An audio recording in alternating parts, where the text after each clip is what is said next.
Hello, my fellow A Course in Miracles students. I am Carla Elizondo, and today is day one. We're going to start with lesson one today. I did a previous video where I introduced A Course in Miracles if you're new to it, and I included lesson one, but I'm going to start fresh. I'm going to start lesson one today, and I'm going to make a video for each of the 365 lessons. Pray for me.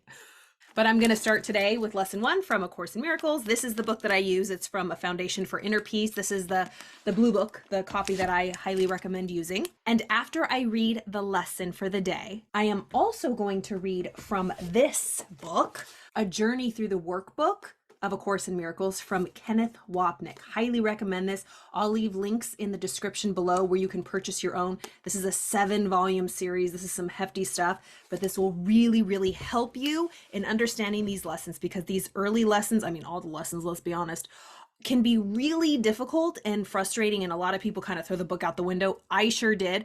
When I first went through this, I started doing this workbook and A Course in Miracles all together in 2010. So we're getting on 14 years when I was first introduced to this. And it does not matter how long you've been a student. This is some pretty hefty stuff. So if you're brand new, it doesn't mean that you might not get concepts faster than I've gotten in the last 14 years. Each person's experience with the course is different, but it's all the same. It's all about really learning true forgiveness, shifting our perception of everything with the goal of achieving inner peace. So I appreciate you joining me here. Let's go on this journey together. Today is lesson one. Nothing I see in this room, on this street, from this window, in this place means anything. Now look slowly around you and practice applying this idea very specifically to whatever you see. This table does not mean anything. This chair does not mean anything. This hand does not mean anything. This foot does not mean anything. This pen does not mean anything. Then look farther away from your immediate area and apply the idea to a wider range.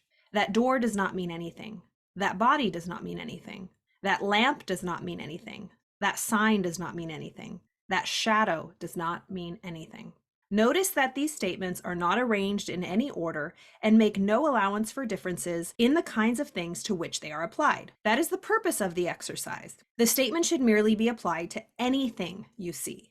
As you practice the idea for the day, use it totally indiscriminately. Do not attempt to apply it to everything you see, for these exercises should not become ritualistic. Only be sure that nothing you see is specifically excluded. One thing is like another as far as the application of the idea is concerned. Each of the first 3 lessons should not be done more than twice a day, preferably morning and evening, nor should they be attempted for more than a minute or so, unless that entails a sense of hurry. A comfortable sense of leisure is essential. That's it, lesson one. Nothing I see in this room means anything. I remember when I first read this lesson, I was like, what is this book talking about? This table doesn't mean anything. This chair doesn't mean anything. Like, this hand doesn't mean anything. I understood what it was saying because I had done my own work up to that point to notice, like, you know, everything's made of energy and this is a projection and an illusion. I got that, but this lesson was really annoying and I wanted to throw the book out the window.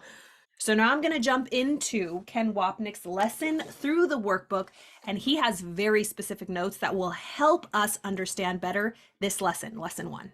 All right, this is a big book. All right, lesson one. Nothing I see in this room, on this street, from this window, in this place means anything.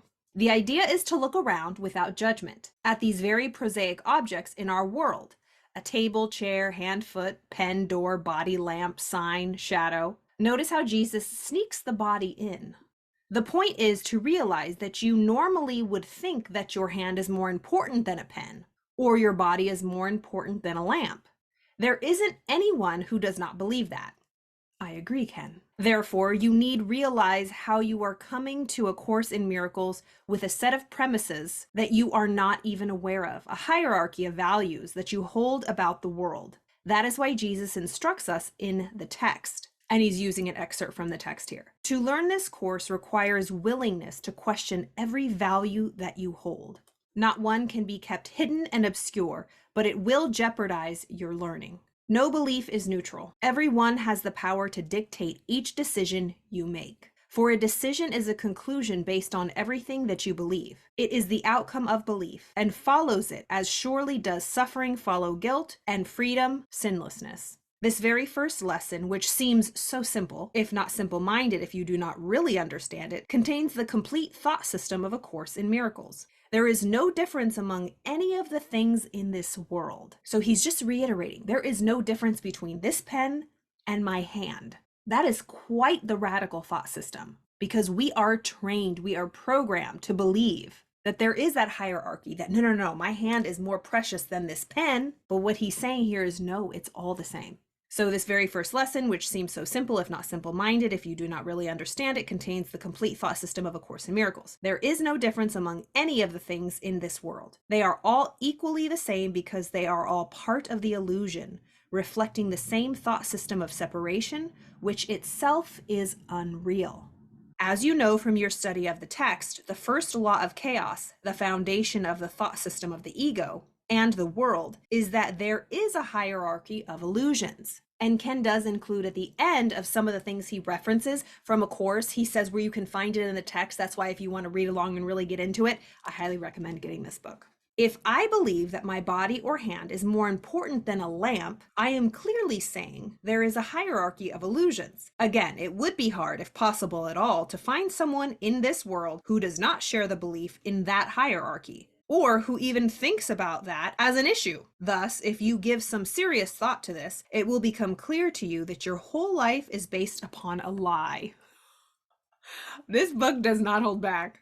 The first law of chaos that says there is a hierarchy of illusions. Then he skips to paragraph 3 of lesson 1, referencing it. It says, notice that these statements are not arranged in any order and make no allowance for differences in the kinds of things to which they are applied. That is the purpose of the exercise. This is not to say that you should give up your investment in your body or in your hand. Rather, the purpose of these reflections is to help you become aware of how, even on this very basic level, you are reflecting the ego's thought system. These lessons are humbling if you think deeply about them, because they help you realize how much your life goes against everything that A Course in Miracles is teaching. This means there is a part of you that does not want to learn this course because there is a part of you that does not want to give up your life. That is so important. So basically, A Course in Miracles is pure non-dual teaching, as opposed to the world of duality in which we live. Duality meaning two, we are separate. There's God and there's us. There's us and there's anything else. This world of separation, this world of subject and object, as opposed to oneness. Our ego, according to A Course in Miracles, wanted to be separate. It wanted to create its own. We want to be special. We want to be individual egos. We do not want to be one, because then we would cease to exist. I personally feel this so strongly. When I was doing A Course in Miracles, I had to really come to that. It was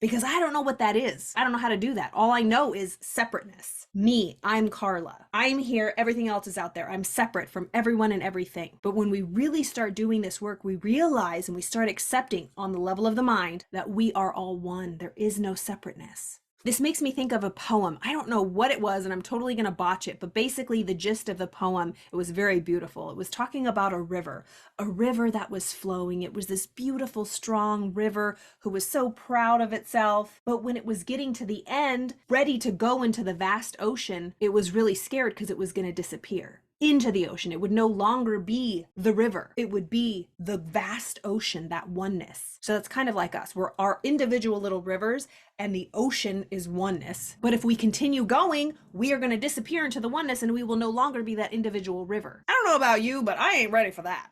And that is why I'm here.